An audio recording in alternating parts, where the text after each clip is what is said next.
Welcome to the Freak Show, fellow freaks. I'm Matthew Brockmeyer. And I'm Christa Carmen. And yet again, this is... Murder Coaster.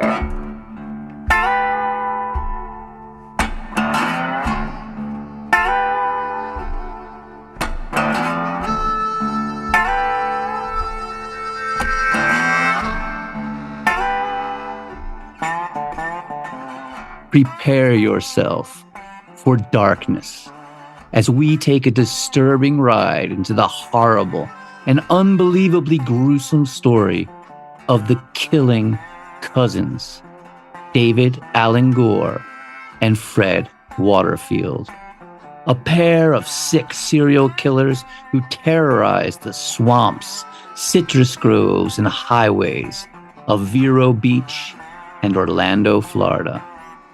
And this episode is a request from good friend of the show and true crime memorabilia collector extraordinaire, Joe Hiles. Thanks so much for listening, Joe, and we hope you enjoy the show. Let's begin. Prologue: A Boy's Life.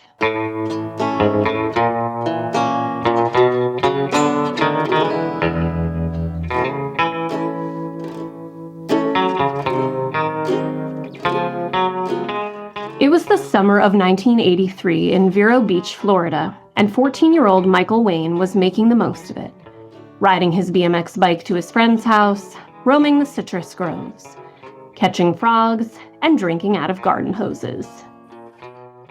Vero Beach, Florida was often called Zero Beach because it was so small and nothing ever happened there. Very little crime. Just the occasional Saturday night drunken brawl and very, very few murders, if any at all. Sheriff's Deputy Phil Williams described it as, quote, bikinis on one side and swamp on the other. And on that hot summer day in 1983, 14-year-old Michael was late for dinner, and he was going to catch hell from his mom. So he was pedaling as fast as he could down rural 5th Street, through fields and orange groves, kicking up dirt, passing a tall hedgerow, when he heard the horrible sound of a woman's terrified scream. Screams of utter horror.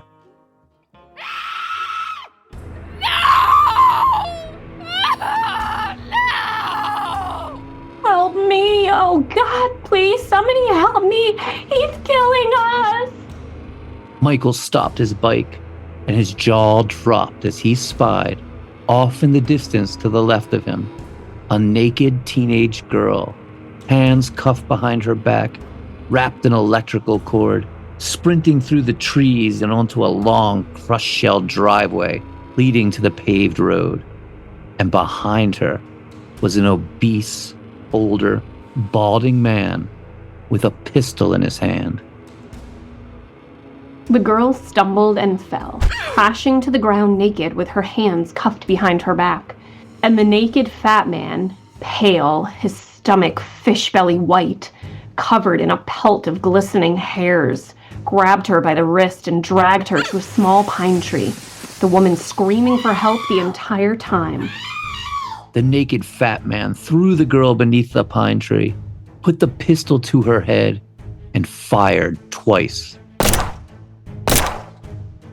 The man then turned, his round face glistening with sweat, a mustache spread insect-like across his upper lip, the dome of his head bald and shiny.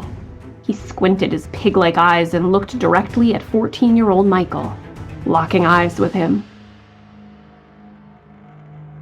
Holy shit, is this terrifying. Fuck, man. I keep seeing it as like a Rob Zombie movie with a naked Captain Spaulding chasing this poor girl. Some late 70s, early 80s stoner folk music playing, like Canned Heat's going up the country. Rip Sid Haig, he would have been great playing this horrifying scumbag murderer. Baby, visit the sunset. Baby.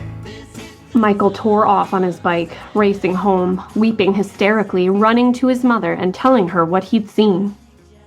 Though Michael was visibly shaken, his mother was still skeptical that he saw what he thought he saw. It just sounded so bizarre. Nothing like that ever happened in Vero Beach.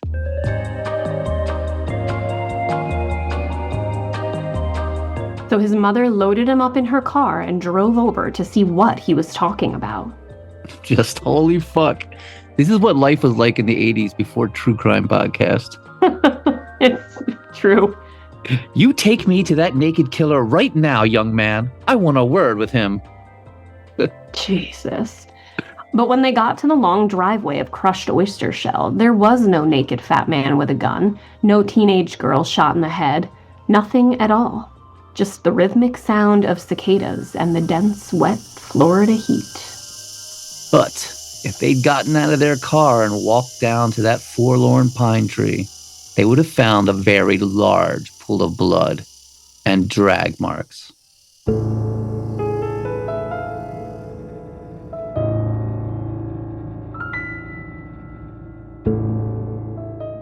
But Michael was in a panic now, swearing he was telling the truth, shaken to his core.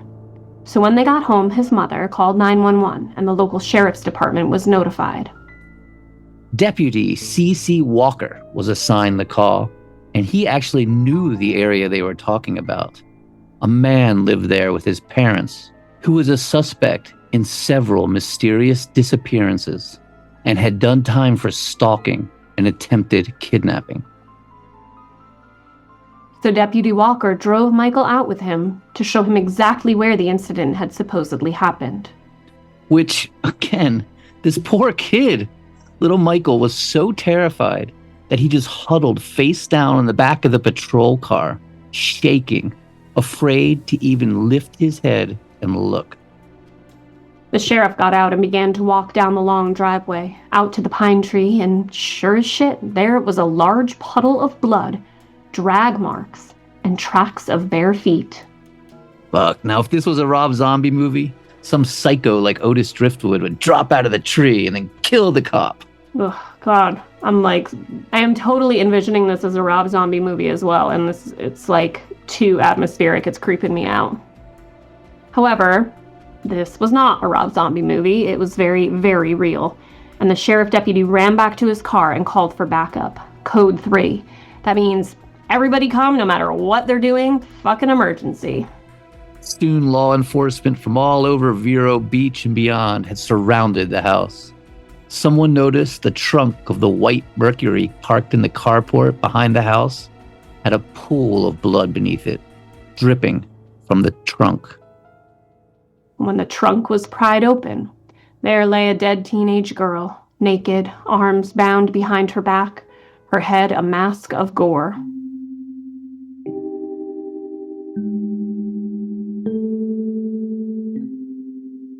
Which is literally a scene from House of a Thousand Corpses.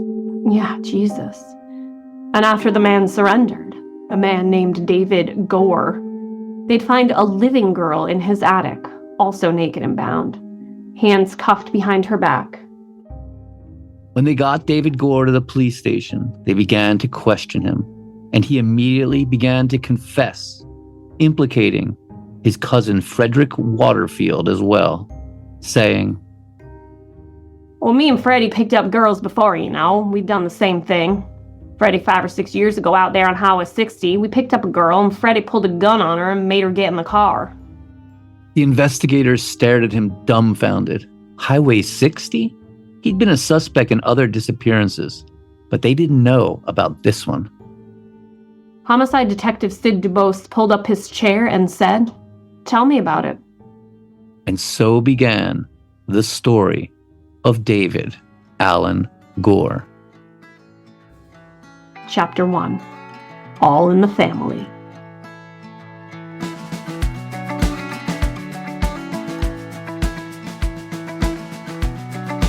For years, I abducted, raped, and tortured and killed women right in my hometown, and no one ever suspected me.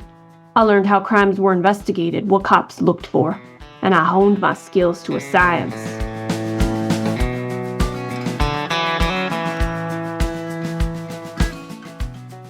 David Allan Gore was born August 21st, 1953, in Vero Beach, Florida. His parents were from rugged Florida swamp stock.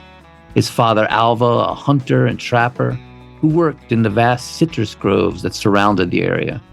But David was a sickly child who developed bronchitis and had to receive surgery for both tonsillitis and an appendicitis. When he was a toddler, he fell into a bed of fire ants and was bitten severely, especially around his head and face. He developed an incredibly high fever that some think may have caused brain damage. His family claimed that afterwards, he was never the same. His mother was the librarian at Vero's Beachland Elementary School, and she remembers her son as being very quiet and withdrawn as a child. His mother was supposedly both very religious and, conversely, sexually inappropriate, having him sit in her lap when she was wearing nothing but panties and a bra, and then reading him passages of the Bible while she stroked his hair. From a very young age, David Allan Gore was filled with incestual sexual fantasies involving his mother. And then there's old cousin Freddie. Fred Levin Waterfield, or Freddie as he was known, was born on September 29th, 1952, in New Jersey. But his parents soon moved back to their native Florida. Freddie and David were raised more as brothers than cousins from the time they were toddlers. From a distance, folks even had a hard time telling them apart. Though Freddie was just a month shy of being a year older than David, they were in the same grade in school and were completely inseparable. Freddie's dad was an engineer for NASA and was often away working, so David's dad, Alva, took him under his wing and made him part of their family, taking the two boys into the forests and swamps, teaching them to shoot, to skin a rabbit, field dress a poached deer, to spot a rattlesnake or water moccasin. It was illegal to hunt alligator, but they did it anyway. Just the way of the swamp. Meat and hide helped the family through tough times, and Alva taught David and Freddie the ways of the backwoods and marshlands, the intricate system of canals that circled the groves of oranges, peaches, and lemons. And David and Freddie were often joined by their best friend, Phil Williams, who came from a similar old-school Florida family, working the swamp for sustenance. As Phil would later say, I was raised with David Gore and Freddie Waterfield from the time we were just little teeny kids, even before we started going to school. We played together, hunted together, chased girls together. We were the three musketeers of Vero Beach. Freddie was the more aggressive and self-assured of the bunch. David and Phil were a little shy and they hung back. In particular, David, who was slow and clumsy and already becoming portly, while Freddie was the school athlete, the most popular and the smartest as well. As Phil would later say, Yup, Freddie was the most popular guy in school, the all-American kid that people never expected to get in trouble. But all that was on the surface, just a phony front like so many other things about Freddie. I always pictured Freddie ending up in prison for some crazy stuff. When David and his cousin Freddie were about 13, they were talking alone one day, prattling on about girls and sex, and they discovered that each of them had sexual fantasies about their mothers. They were, in fact, filled with incestual lust, desiring not only their mothers, but their sisters and cousins as well. They also saw violence and rape as the only possible means to fulfill this incestual lust. And they imagined elaborate fantasies of bondage and torture, eventually coming to fantasize about murder as well. As David would later say, we spent hours upon hours talking about what it would be like to rape a girl, and we'd fantasize together. While David and Freddie would grow up to be ruthless serial killers, keeping their violent and incestuous fantasies a secret among themselves, Their best friend Phil Williams would grow up to be a revered sheriff's deputy who'd be crucial in their capture.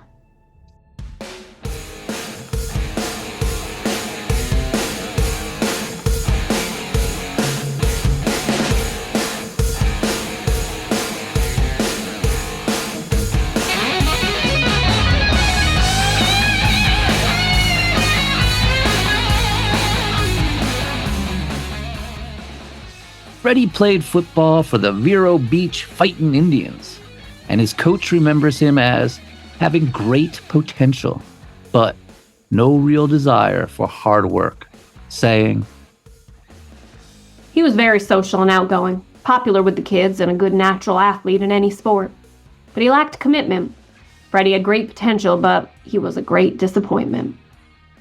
And about David Gore, coach remembers him as an odd and peculiar kid who refused to change into gym clothes, causing him to flunk out of gym class. He also remembers David skipping other classes to hide out in the gym's bleachers and watch the girls' gym class, saying, "He did that constantly for hours and hours, just watching, and he'd get real embarrassed when I'd try to talk to him about it. I can look back at it now after the murders and say, yeah, that was probably part of a sexual problem, voyeurism, or whatever. But at the time, I just figured he was a pretty weird kid." When they were only 17, this is fucking so terrible, David and Freddie decided to sexually assault David's own 15-year-old sister, Beth. She says she remembers it well because she wanted to be a waitress at the senior prom. It was an honor to be chosen, and tryouts were that night. The house was empty. The two cousins hid in wait. And when David's sister walked through the door, they grabbed her, wrestled her into her bedroom, and David held her down while Freddie pulled her pants off and penetrated her with his fingers, telling David to do the same. But David, in a rare moment of decency, refused, and she was able to squirm away and get her pants back on, running crying to her grandmother and missing the tryouts to be a waitress at the prom. Chapter 2, Cousins on the Prowl.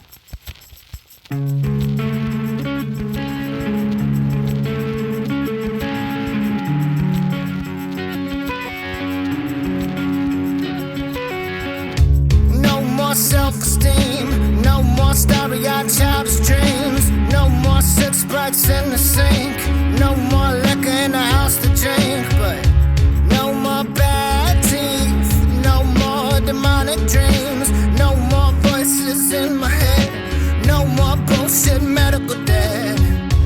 If I ever fade to black. David Gore was now 275 pounds. Very awkward, especially around girls, where he'd just freeze up. David loved guns, obsessed over them. And while his cousin Freddie was playing football and wooing the cheerleaders, David huddled up alone, studying gunsmithing, spending all his time tramping through the woods, citrus groves, and swamps, hunting quail and other small game. When Freddie dropped out of school to marry his girlfriend Donna Peterson and get a job, David dropped out of school as well, also getting married to a girl named Donna that Freddie had introduced him to. They both dropped out of school to marry girls named Donna. While Freddie had been with lots of girls at this point, was known as a playboy of sorts, David Gore was a virgin on his wedding night. In 1973, Freddie and his wife Donna had twin daughters, Michelle and Shauna. In 1974, David and his wife Donna had a son named Michael. Then Freddie was getting divorced from his Donna. And David got divorced from his Donna as well. Yeah, this shit is weird, and it keeps getting weirder. Just wait. Mm. David didn't pay his child support, and several times Donna had to take him to court, but he can't get water from a rock. David spent all his money on beer and trucker speed, pink hearts and black beauties, driving around the Vero orange groves and swamps with his cousin, drinking case after case of Budweiser. Freddie remarried but got divorced shortly afterwards. So David remarried a woman named Connie Ayers and was divorced from her less than a year later. Then Freddie remarried his first wife, Donna. Then David remarried his first wife, Donna. What Oh my God, dude. fuck? These guys. And they just spend all their time together, tooling around, drinking. Freddie is all about 4x4 now, and the two cousins will go out to these swamp events called mudders and fantasize about abducting, raping, and torturing. Freddie managed to take some classes and get his GED and started selling life insurance door to door. Yeah, door-to-door life insurance salesman. That sounds creepy? It is, as we'll soon see. David got a job as a gas station attendant, but was fired after it was discovered he had drilled a hole into the woman's bathroom so he could spy on women relieving themselves. He is such an utter scumbag. David then got a job in the vast orange groves where his father was now a supervisor. He spent his days wandering the immense maze of groves, learning the lay of the land, where the most deserted and desolate spots were. Places like the Ditch 5 Grove, where there was a decrepit old trailer some of the married workers would sometimes bring girls to. A place so desolate no one could hear you scream. David and Donna had another child together named Jonathan in 1981. And then things began to get very weird.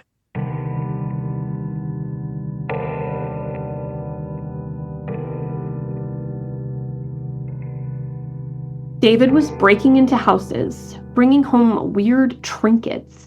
He even broke into Donna's sister's house using Donna's key. Everyone knew he did it. It was obvious. And David's obsession with guns was getting out of control. It was as if guns had become a sexual fetish. He carried a big .357 Magnum everywhere he went. He was constantly buying, selling, or trading guns, working as a gunsmith, fixing guns. Guns were his whole life, much more important than his wife and children, whom he ignored. Once, David came home with blood all over him, saying it was from a raccoon he'd shot in the yard.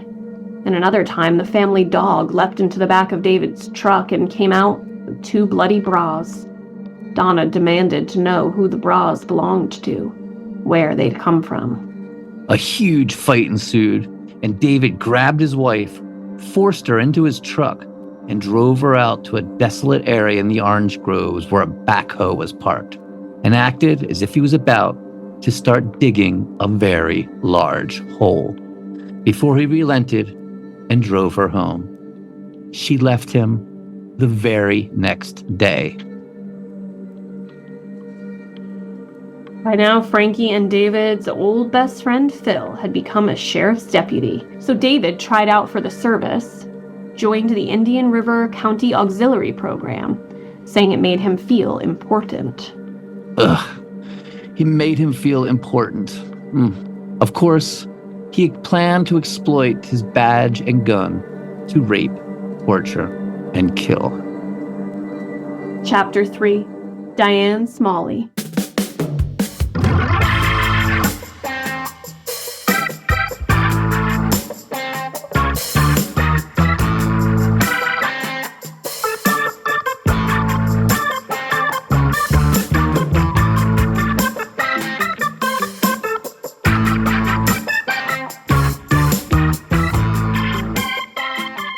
On June 22nd, 1976, Diane Smalley, a 27-year-old secretary from Miami, was on her way to Lake Wales in her Datsun 240Z when she pulled off the Florida Turnpike at State Road 60 for gas at Yeehaw Junction and was spotted by the drunken cousins.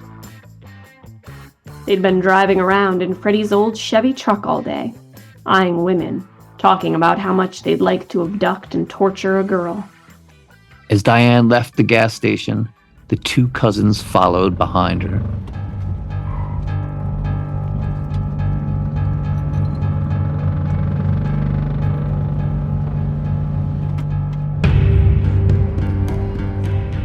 David nonchalantly pulling out his .22 rifle and drunkenly shooting out the window at her tires and missing.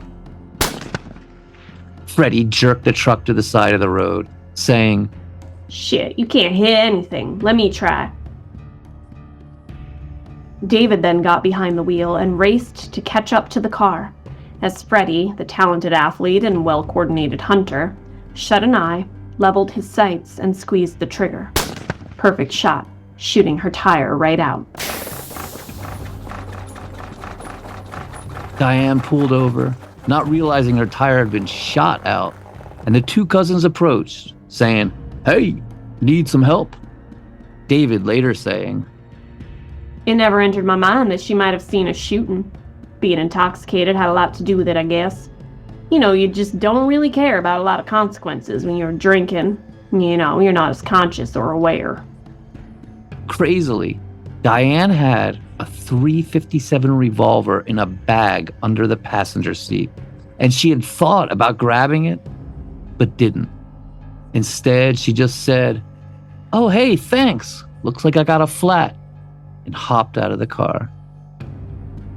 When she got out of her car, David stuck a pistol in her ribs, a pearl-handled 9-shot high-standard revolver that he'd chosen as his gun of choice for abduction and execution, and said, "Don't do nothing you'll be sorry about. Just come on back and get in the car." Meanwhile, Freddie was rummaging through Diane's car looking for valuables and found the .357, waving it around triumphantly. Diane sat terrified in the back seat of Freddie's truck, David in the front seat training a gun on her. But when she spied a set of headlights coming toward them, she decided to take her chances, flung open the door and leapt out into the road just as the car was passing, waving it down, and as the car slowed, she reached out and opened their door, screaming, "Help! They're trying to kill me!" An elderly couple was inside, and they managed to both pull Diane in and simultaneously tear away, leaving David and Freddie sitting on the side of the road. Diane went to the police, but didn't have the license plate or any real clues as to who they were. It wouldn't be until 7 years later that she saw their faces on the news, and she'd realized how close to death, torture, and dismemberment she'd been.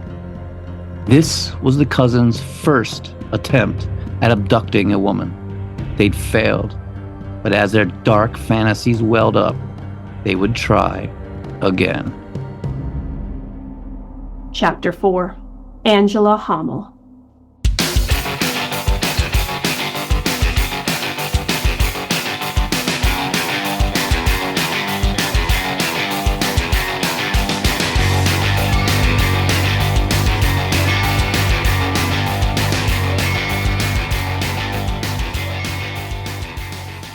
So we're using multiple sources for this episode, and often the names and some have been changed for privacy.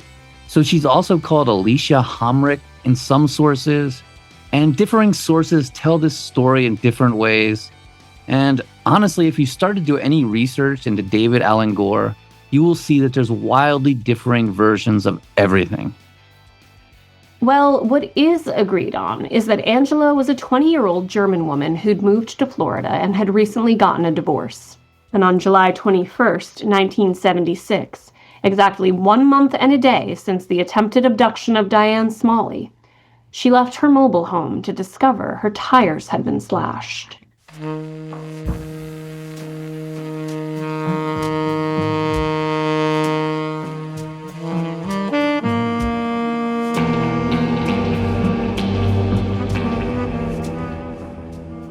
And guess who she called for help? A door-to-door insurance salesman who'd met and befriended her ex-husband Bob, named Freddie Waterfield. Old Freddie said that he had to make a detour through an orange grove and promptly drove into a ditch and got the car stuck. He then told her he'd get his cousin David Gore to help pull the car out of the ditch and disappeared, leaving her alone in the orange grove. Freddie returned shortly with his cousin, David Gore, who Angela would later say, quote, just looked evil and creepy. As the two cousins stared at the woman, they slowly began to laugh, louder and louder, until David finally said, "Okay, we're ready to do this now." And Freddie pulled a snub-nosed .22 caliber pistol.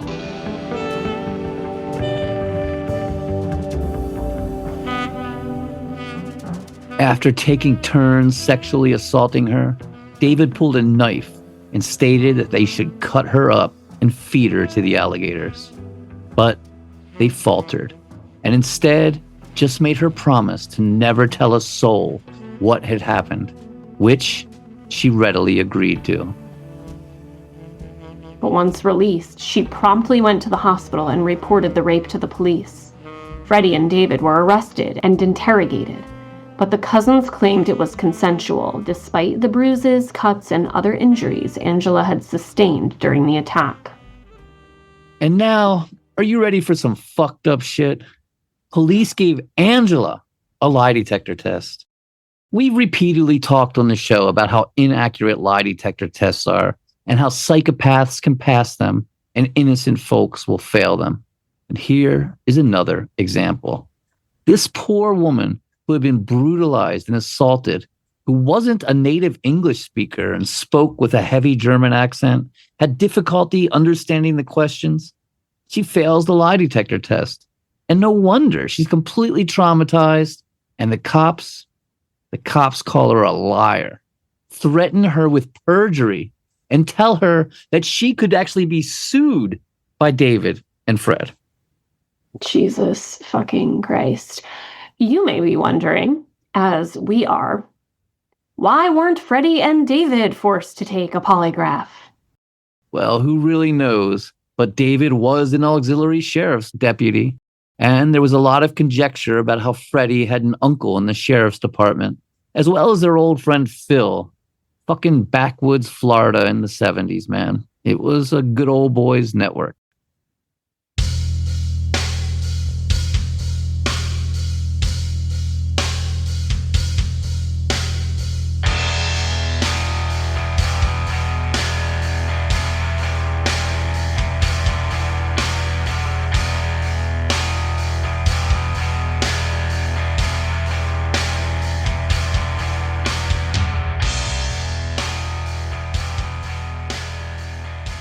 Later, newspapers reported that Angela had been too afraid to go to court and had dropped the charges, which she says is absolute bullshit. "This is not true. Where did they get this? I see it quoted all over the internet. I never dropped the charges. I believe 6 innocent women would be alive today if the sheriff and DA had done their job in 1976. And I hold them culpable. Sadly, there may be even more deaths that we don't know about." Afterwards, Freddie moved to Orlando, where he managed an automotive repair shop, but he regularly returned home to Vero Beach to hang out with his deranged cousin, driving the back roads through the swamps and endless orange groves, drinking and fantasizing about abducting and torturing women. Freddie was suave, a playboy, good with the ladies, had no problem picking girls up at bars. But that didn't satisfy his sadistic urges. He didn't want willing women. He wanted to rape and torture, maim and kill. So, supposedly, like we've said before, there's many, many versions of these crimes. David Gore is a notorious liar. But, supposedly, Freddie told his cousin David that if he used his auxiliary sheriff's deputy badge to abduct women, he'd pay him $1,000 for each of them he brought him. And David agreed. David eagerly agreed. Chapter 5, Ying and Xiang Ling.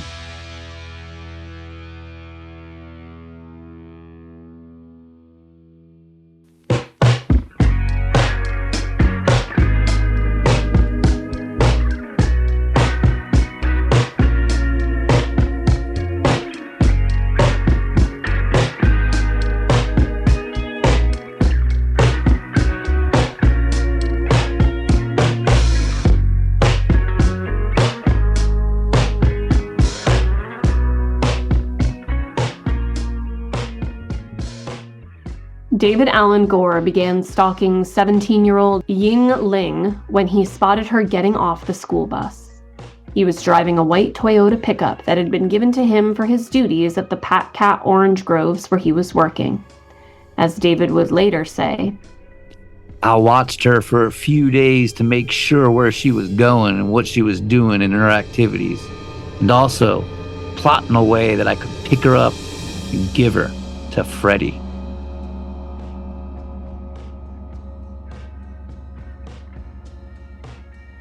Ying Ling lived in a little suburban house amongst the vast orange groves. Her mother Xiang and her father Pu had emigrated to the United States from Taiwan, settling there in Vero Beach, where Pu worked as an inspector at a fruit packaging plant. Ying had acclimated to her new life in the United States well. She was an award-winning math student at Vero Beach High School, a pretty raven-haired girl, 17 years old, though she missed being in Taiwan and all her old friends there. Little did she know she was being stalked by a horrible and disgusting waste of humanity, a literal monster named David Allan Gore.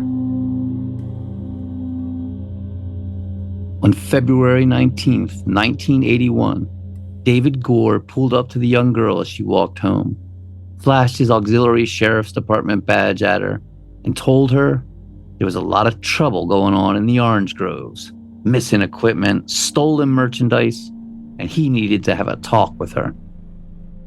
She said she needed to talk to her mother first, and pointed to her house nestled amongst the trees in the distance. David told her he'd drive her there and lured Ying into his truck, driving the short distance to her house and walking to the door with her, surprising Ying's mother Xiang, who was vacuuming the floor. He then abducted both Ying and Xiang at gunpoint, handcuffing them and marching them to his truck, leaving their front door open, the vacuum in the middle of the living room floor, and Ying's backpack full of books sitting there by the doorframe. So every time David Gore told this story, and he told it many, many times to many, many different people, it's different. We're going to try to cobble together what happened the best we can, but again, there are many different versions. David called his cousin Freddie, saying he'd secured some packages for him, and to meet him out at the 5-ditch grove, the most isolated of the orange groves, taking the terrified mother and daughter to the moldy and dilapidated trailer that sat there in that forlorn orchard, crumbling into the earth, just a filthy, bare mattress inside it.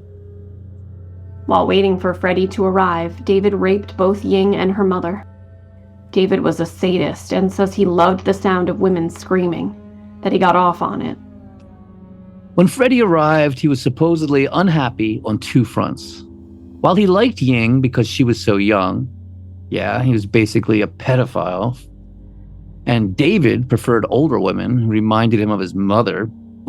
Well, Freddie wasn't happy that they both had black hair and were Asian. He wanted a blonde woman.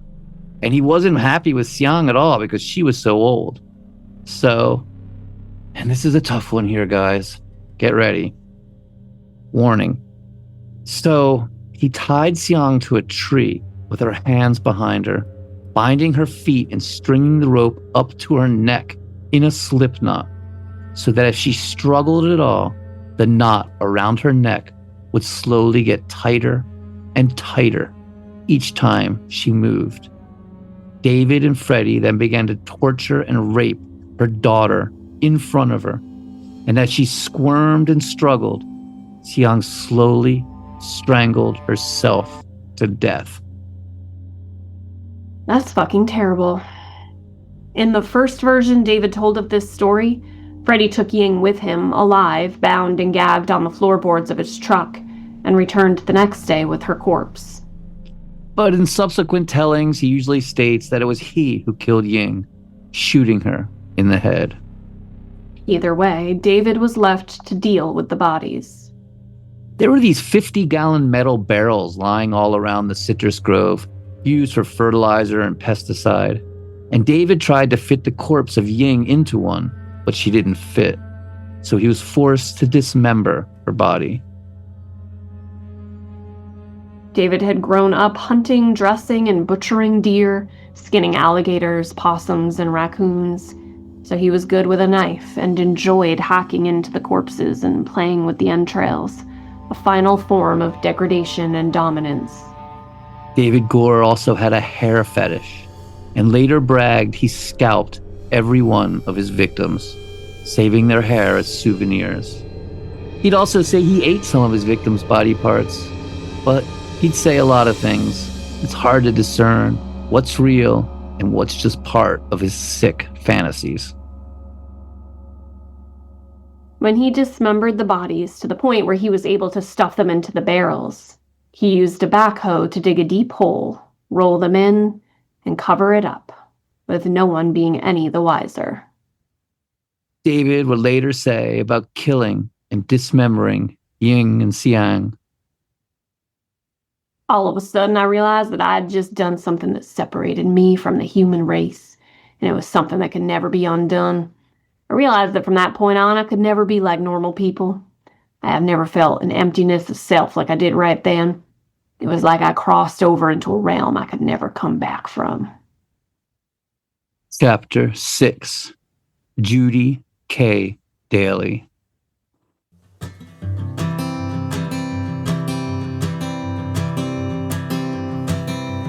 Oh, my love, you're such a fragile thing, I know. And with the winter comes the ice, the snow, but I'm here to hold.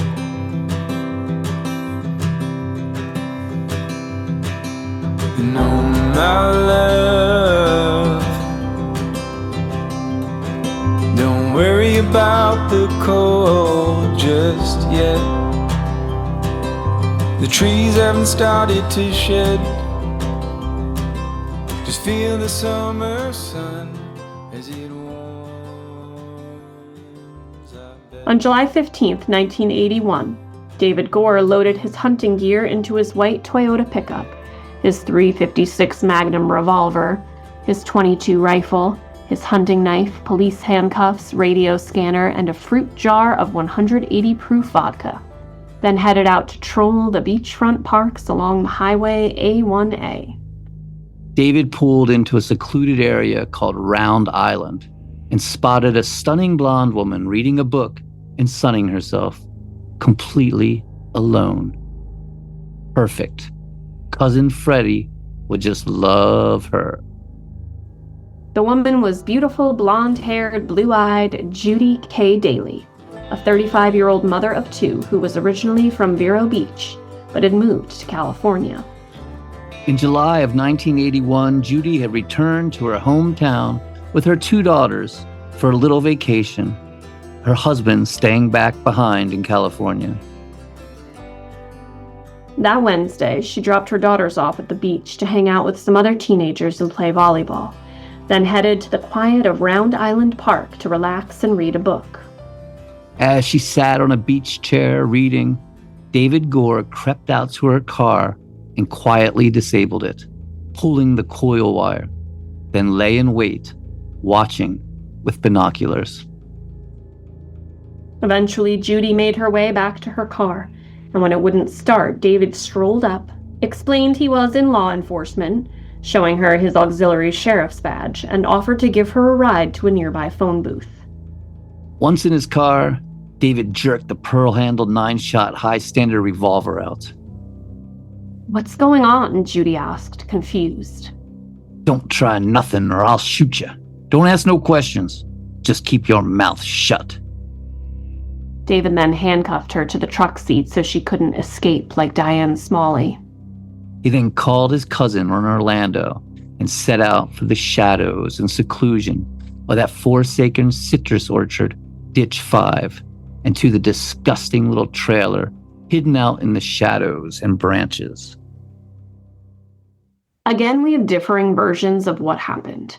In the first version, Freddie came down and was so pleased he paid David $1,500.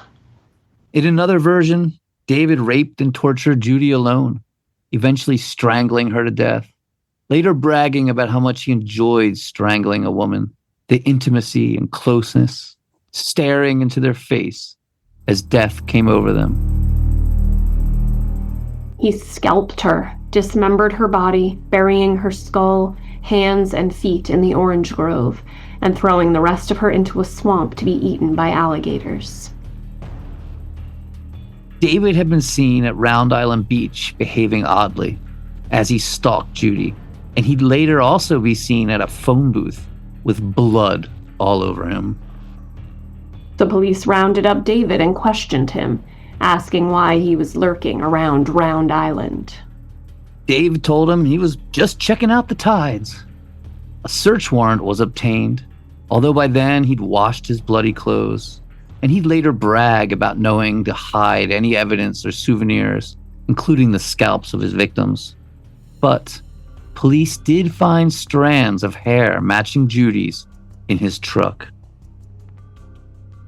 Yet, without a body or any other evidence, there was nothing much they could do, especially as David hired a lawyer and refused to talk any further. His wife would later say he had indeed returned home that night covered in blood, but he claimed it was from a raccoon he'd shot in their backyard. Chapter 7. Dana Sturgis.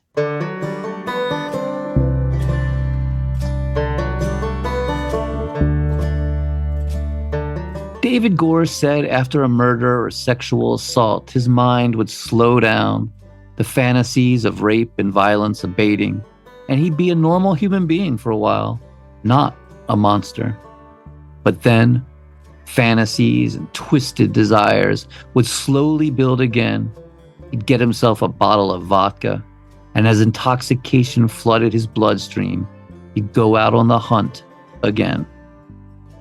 Dana Sturgis was a carefree and happy 18-year-old beach girl when she was pulled over by David Gore wearing his auxiliary deputy for the Indian River County Sheriff uniform. David told Dana that there had been a robbery at the moorings and that her car had been implicated and that she had to be taken to see if witnesses could identify her. He ordered her into his car, but she refused. Smart girl. He said that she had to take an identification test, whatever the hell that is. And she told him, well, she would go, but she wasn't getting in his car. She'd drive herself there. So he led the way out down this deserted road through the swamps. At one point, her car got bogged down in the mud and he had to push her out. When they finally got to the river where he planned on killing her, there was a whole group of people there fishing.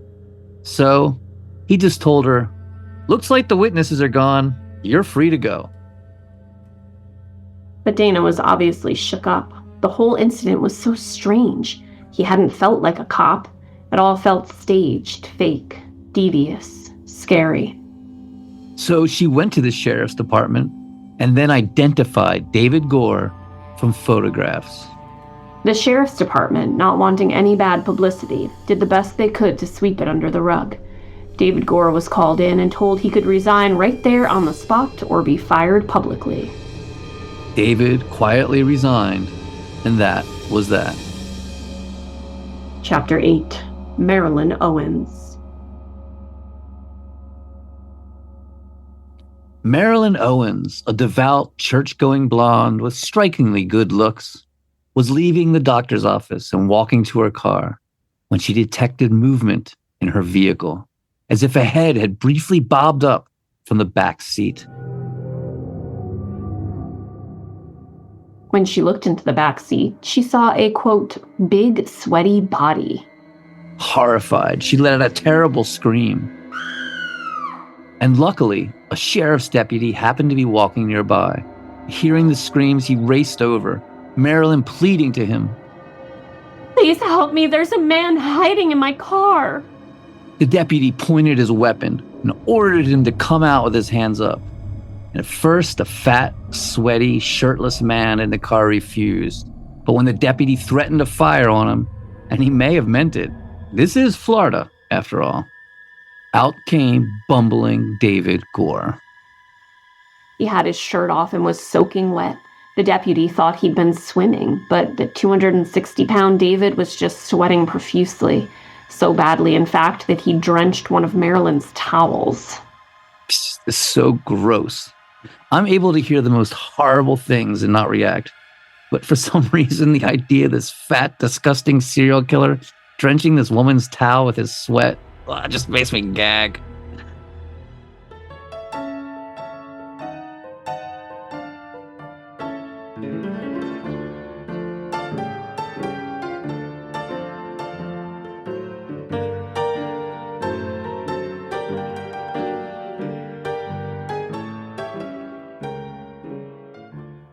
David, who was lying in the back seat of the car with his shirt off, had a jelly jar of vodka in his hands. After he'd gotten out, police discovered a .357 Magnum, a police scanner, and, chillingly, handcuffs. While the deputy searched the car for more clues, David pleaded with him. Come on, you know me. I'm David Gore. I'm an auxiliary deputy. Cut me a break and let me go. They found David's car parked nearby with 3 rifles, lengths of rope, and another set of handcuffs. David claimed it was all a big misunderstanding, that he'd seen his mother-in-law and drunkenly just ducked into the first car he saw. Hey, it could happen to anybody. Mother-in-laws. Am I right? Come on. David Gore was convicted of armed trespassing and sentenced to 5 years in prison, but in the end would serve less than 2 years. He rejected all the psychiatric treatment that was recommended by the court. He'd later say he thought he might slip when talking to a therapist and admit to crimes law enforcement were unaware of. To be certain, to this day, we have no idea how many murders he and his cousin were responsible for. David Gore would brag of killing upwards of 30 women. But David Gore is a notorious liar. Police interviewed David's family, including his cousin Freddie, who said that he was shocked to hear that David had been in the backseat of an unsuspecting woman's vehicle with a pistol and handcuffs. Just shocked over it. They also interviewed his estranged wife, Donna, who told them about the incident with the backhoe in the orange grove. By now, David Gore was a suspect not only in the disappearances of Judy Daly, but also of Ying and Xiang as well. So investigators went to the vast maze of orange groves, and with a team of inmates began digging 6-foot trenches, searching for a week, but finding nothing. Later, when David confessed and took them out into the groves, investigators would discover they'd been digging less than 6 feet away from where the bodies of Ying and Xiang had been buried. Just 6 feet away. Crazy. David was released on parole in March of 1983, but he had no plans to stop killing. Instead, he decided that he would only commit crimes with the assistance of his cousin from now on, that committing them alone was too risky. As he'd later say, that became a set rule. Chapter 9. Release.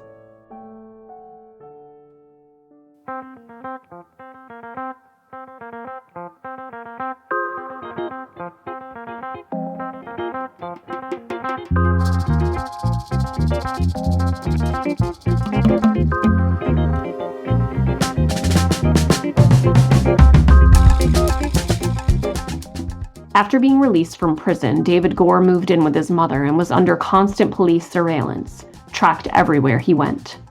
It grew so outrageous that David's mother began writing formal complaints, even complaining to the governor, who took notice of it and told investigators to cease harassing them. So investigators were told to stop the surveillance, one complaining to his supervisor, saying, "You know he's guilty. We've got to find out. He's gonna slip up." But word came from the top. No, you are ordered to stay away. But a couple detectives, including David's old best friend, Phil Williams, refused to stop completely, going out of their way to keep an eye on David Gore whenever possible, saying, "I knew it was a matter of time before he grew hungry and started his routine again. And the statement was very true. It was only a matter of time. Chapter 10, Barbie and Angel.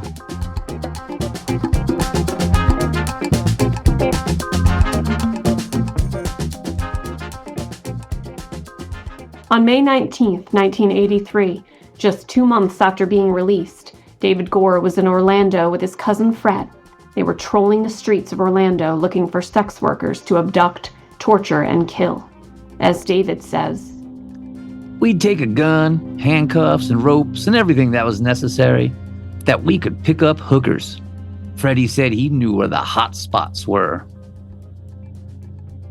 They picked up a tall black woman in hot pants standing in front of a junk shop. The streetwise woman refused to get in the back of Freddie's van, though, and demanded to sit in the passenger seat. And when David pulled a gun on her, she leapt right out the door, so they sped away. The very next day, 14-year-old Orlando girls Barbara Ann Beyer, who went by Barbie, and Angelica Laval, who went by Angel, decided to skip school and hitchhike to Eola Park, a popular teen hangout with fountains and video arcades. Barbie was a wild, adventurous youth, much to the chagrin of her parents, who did their best to control her. Angel was new to town, a quiet and shy girl who looked up to Barbie's independence. Unfortunately, these sweet, rebellious young girls, looking to have a little fun, were picked up by David and Freddie as they hunted and stalked the highways, and they hopped right in to Freddie's death van. David Gore would later claim to have killed many, many hitchhikers, calling them freebies, as they got right into the van without any coercion at all. As David says, "I pulled a gun and they didn't do anything, just kind of froze. I got back there and tied both of their hands and feet." Freddie, who was driving, got so excited he pulled over and ordered his cousin to drive. David would later call it a perfect experience. The two took turns assaulting the girls in the back of the van. Then David drove them to Ditch 5 Grove and shot them, stashing their bodies in the shadows and brush and driving to Freddie's auto shop to thoroughly clean the van and get rid of the girls' clothing and belongings. The two cousins then went back to the orange grove to dispose of the bodies. They didn't have a backhoe, so they had to dig a hole with shovels, which proved to be back-breaking work with the thick roots and hard-baked soil. They only managed a small hole, and David had to cut Barbie's head, arms, and legs off to get her in, which he enjoyed, later saying how much he liked playing with her guts, scalping her, and saving her hair.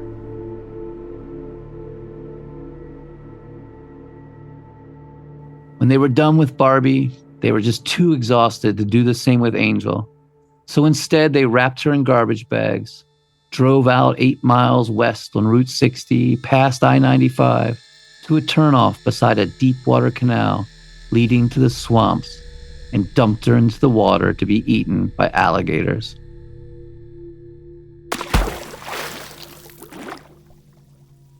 Chapter 11. Lynn and Reagan.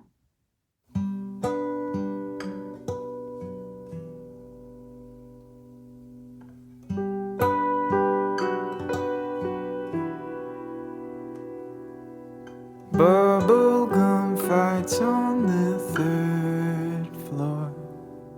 Comedy specials at 8. Fishing rod in the quiet field. And what I caught wouldn't be big enough for you and I and say I did great.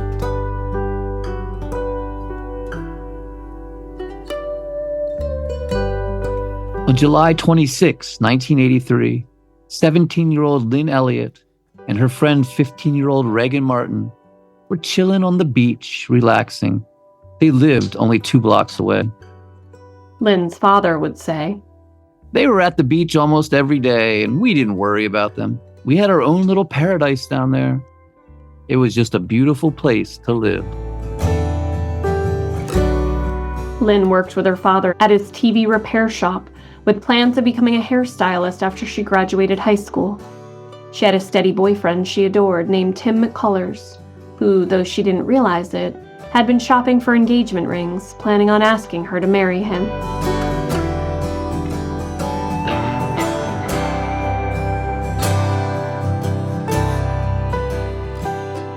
But unfortunately, Lynn and Regan grew bored there at quiet Vero Beach and decided to head 10 miles south down the coast to Wasabo Beach, which was more popular with the teenagers. And they decided to get there by hitchhiking. They made it down to Wasabo and spent the afternoon there, then started hitchhiking back. The first car that pulled up, driven by a creepy-looking guy, they refused to get in.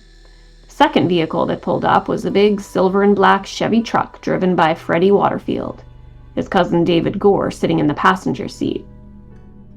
David Gore's parents were out of town, so he and Freddie decided to troll about in David's pickup truck looking for victims when they saw the two pretty teenagers on the side of the road with their thumbs out. They picked them up and asked them if they liked to go someplace more private and smoke a joint. And the naive young girls agreed, looking to have fun and live life a little. The girls were squeezed between David and Freddie, and when the truck hit a bump, the glove box fell open, exposing the pearl-handled, high-standard revolver. David grabbed the gun, pressing the muzzle to the head of Regan and saying, "Hey, let's take these two home and have some fun with them." Regan laughed. "What is this, some kind of joke? Quit it." "This ain't no joke, little girl. This is real. This is for fact." Lynn began to cry. "Come on, that's not funny. Is he serious?" Freddie shrugged. "I guess he is." Then a crazy thing happened. They drove right past Freddie's sister, who looked right at them, all four of them, though Freddie tried to ignore her. Meanwhile, the girls are beginning to weep hysterically and beg for their lives, and David barked at them to put their heads down between their legs and shut the hell up, or he was going to kill both of them. And the girls complied, quieting. Then David slipped the handcuffs on their wrists. The truck sped along State Road 510, crossing over Indian River, through West Vero and into a rural suburban maze of fields and orange groves, finally pulling down the crushed shell driveway of David's parents' house. They pulled the truck around to the back door and marched the girls inside. Freddie took Lynn and David took Regan, tying her up with electrical cords so tightly that the cords cut into her flesh almost to the bone, hog-tying her ankles to the handcuffs behind her back. He ripped and cut her clothes off of her, put a pillowcase over her head, and then went into the other room where Lynn was.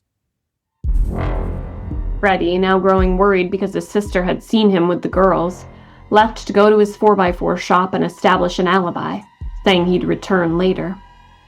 David began going back and forth, from one room to the next, girl to girl, brutally assaulting each of them, performing oral sex on them and forcing them at knife point to do the same to him.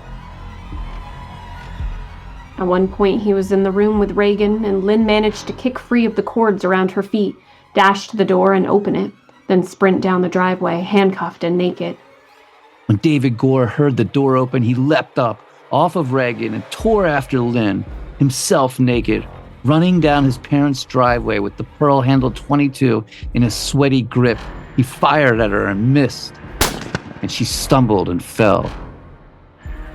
He grabbed her wrists and dragged her, kicking and screaming, wailing for help, over to a pine tree, threw her beneath it, put the gun to her head, and shot twice.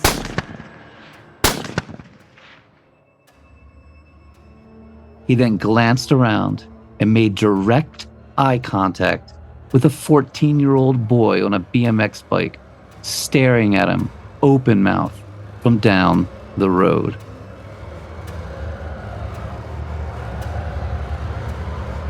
Shit, he'd really fucked up this time. The kid on the bike bolted, pedaling off into the dust and orange groves, and David ran back to the house, grabbed the keys to his mom's Mercury Cougar, and sped down the driveway to Lynn, who lay handcuffed and bleeding out, dragging her to the trunk and tossing her in, then slamming the lid shut and racing back to parents' house and around the back. Then he turned on his police scanner and waited. Chapter 11. The Standoff.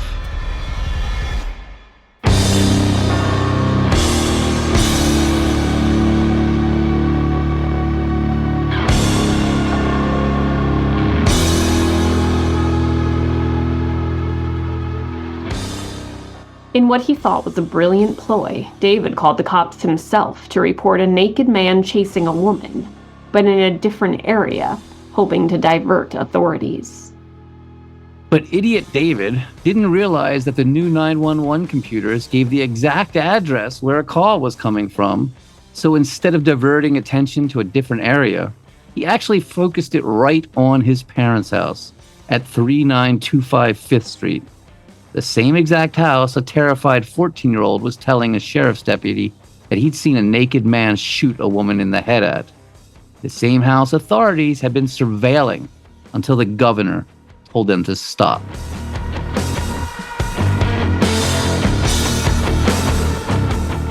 So David is inside, huddled over his police scanner, listening as the code 3 is put out, and every cop in Vero Beach and beyond starts radioing in that they're on their way. He must have been seriously shitting himself. He took Reagan, still blindfolded, with a pillowcase over her head, gagged and handcuffed, hog-tied with electrical cord, and loosened the binds of her feet, uncuffed her, then forced her up into the attic, making her lay down and refastening the binds, laying her face down in the dusty dark and sweltering heat. He left her there for a moment, but then returned and lay down next to her, stinking of cheap beer, blood, and sweat, curling up and spooning her, a knife to her neck, telling her that if she moved or made a sound, he'd cut her throat. An army of sheriff's deputies and police were surrounding the house, his old friend Phil Williams knocking on the door. Loudspeakers pleaded with him to come out. Then his Aunt Dottie was on a megaphone, saying no one wanted to hurt him, and his sister was there and she was crying. His fucking Aunt Dottie. Yes, you can't make this shit up. David sighed. The gig was up. He rolled off of Reagan and left the attic. Outside, his old friend Phil had noticed all the blood dripping out of the trunk of the Mercury, and fearing it could be someone who was still alive, they pried the trunk open and found the body of Lynn Elliott, naked and handcuffed, crammed crudely in the car, her head and face a mask of blood and gore. Then finally, after an hour-and-a-half standoff, David came stumbling out, pouring sweat from being in the hot attic, literally drenched with his hands up, saying, "I'm not going to take the rap for this by myself." They asked if there was anybody else in the house, and the piece of shit said no, and he had a bound and gagged teenager in his broiling hot attic. But when they entered the house, they quickly heard the sound of her trying to break her binds and rescued her. And David began confessing, bargaining, and laying blame on his cousin, Freddie. Chapter 12. Cold Busted.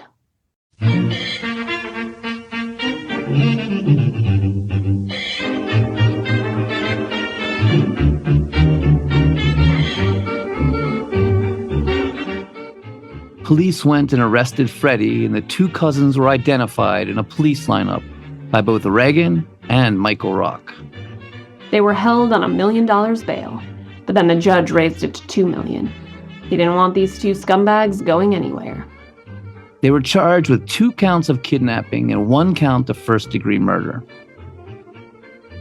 In an effort to avoid the death penalty, David led authorities to that lonesome Ditch 5 grove and showed them where to find the skeletonized remains of 14-year-old Barbie Beyer, as well as the 15-gallon drums containing Ying Ling and her mother, Xiang, whose bodies, stored in the warm, damp barrels that had once held lime, had perfectly saponified, all of their flesh and fat becoming adipocere, or graveyard wax.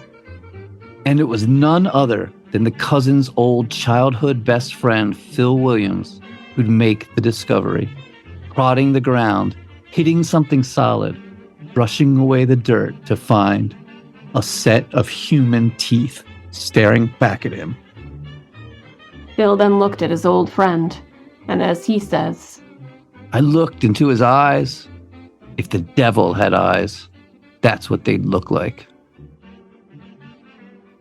During his trial, David claimed to both have split personalities and to be possessed by demons, saying, You know, I didn't want to, but when the opportunity would arise, it seems like the other nature would take over. It's like split personalities. It's two people, and a lot of it's got to be with the demon possessions. During the trial, David sat with a weird, smug smile on his round, portly face, the prosecutor later remarking, He was the strangest guy I ever saw. He looked like he came right out of a horror movie. The defense tried to heap all the blame on Fred Waterfield, but the jury didn't buy it. They found him guilty of first-degree murder and 2 counts of kidnapping and 3 further counts of murder. They voted 11-1 that he be put to death, despite his cooperation in finding the bodies, and the judge upheld the sentence.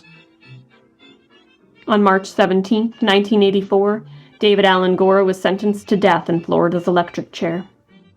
David's cousin, Fred Waterfield, was tried separately in May of 1984. David had agreed to testify against him, but by now, he changed his story multiple times, and he was ranting about God and the devil, saying the devil made him do it, and he was deemed too erratic and crazy to put on the stand. A jury convicted Fred of manslaughter, while acquitting him of kidnapping and murder charges. He was sentenced to only 15 years. It seemed old Freddie might escape the brunt of justice, but then Fred was brought back to trial again, this time for the murders of Barbie Byer and Angel Laval. He claimed he wasn't there, that it was all his cousin David, but prosecutors were able to definitively tie him to the scene with a credit card receipt with his signature on it. Cold busted. Fred Waterfield was found guilty and received 2 consecutive life terms, meaning he would not be eligible for parole for a minimum of 50 years. You may think that's the end of the story, but you'd be very, very wrong, because it just gets weirder and crazier. David Allan Gore sat on death row for nearly 30 years, and during that time, he got himself into all kinds of mischief. He became very good friends with fellow Florida death row inmate Ted Bundy. He had his death sentence overturned, was granted another sentencing trial, and was again sentenced to death. And he spent a lot of time writing letters. Letters which would come to get him into a lot of hot water. He wrote letters to all kinds of folks, including a great-grandmother in England, a Sunday school teacher in Bellingham, Washington, and to listener Joe Hiles, who requested this episode, among others. In some of the letters, he portrayed himself as a born-again Christian seeking forgiveness, and in others, he portrayed himself as a savage and unrepentant sadist, bragging of torturing and killing over 30 women and girls in the most horrifying manner, of scalping them and devouring their flesh. Eventually, he'd start corresponding with a young man who'd later be deemed the serial killer whisperer.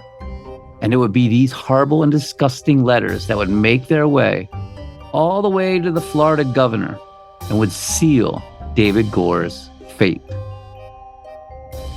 But to hear about all this craziness, you're going to have to tune in next week to hear part 2 of the story of David Allan Gore. The killing cousin meets the serial killer whisperer. Thanks so much for listening, everybody. Do you have a case you'd like us to cover? Do we get something wrong? Do you just want to say hi? Reach out to us at murdercoasterpodcast@gmail.com. That's murdercoasterpodcast@gmail.com. We will see you next week for part 2 of David Allan Gore. Dun dun dun!